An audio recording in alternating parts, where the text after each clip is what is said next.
शिवलीलामृत अध्याय 12 बहुलेची व भस्मासुराची कथा। सूत म्हणाले, सज्जन हो, दक्षिणेकडील अमंगल नामक गाव नावाप्रमाणेच अमंगल होते.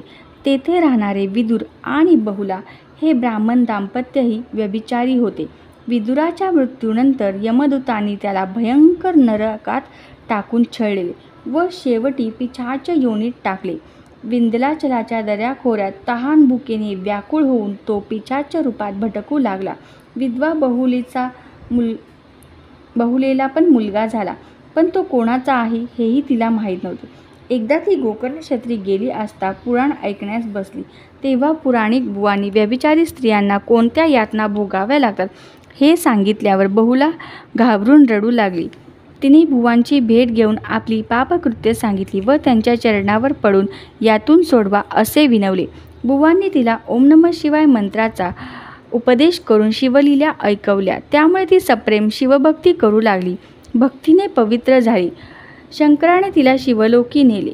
तिथे तिने उमामहेश्वराची स्तुती केली.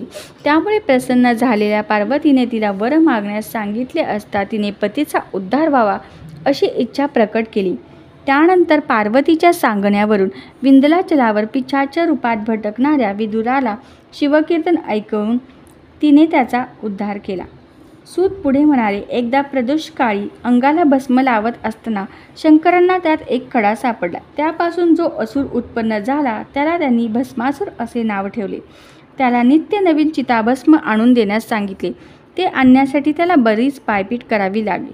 म्हणून त्याने शंकराकडे मी ज्याच्या डोक्यावर हात ठेवीन त्याचे भस्म व्हावे असा वर मागितला. सर्वांनी विरोध करूनही भस्मासुराला आपली सेवा करता यावी म्हणून त्यांनी तो वर दिला. त्यामुळे तो उन्मत्त झाला. त्रिभुवना राज्य करण्याचे मनसुबे रचू लागला.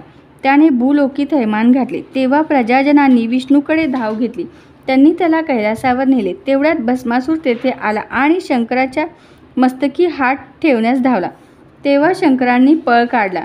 त्यावेळी भवानीच्या विनंतीवरून विष्णूने मोहिनी रूप धारण केले आणि भस्मासुराला आपल्या मोहजाळात अडकवून लग्नापूर्वी कुलाचार म्हणून स्वतः समवेत नृत्य करण्यास सांगितले. ते नृत्य करताना भस्मासुराने आपला हात स्वतःच्या डोक्यावर ठेवला आणि त्या क्षणात भस्म झाले.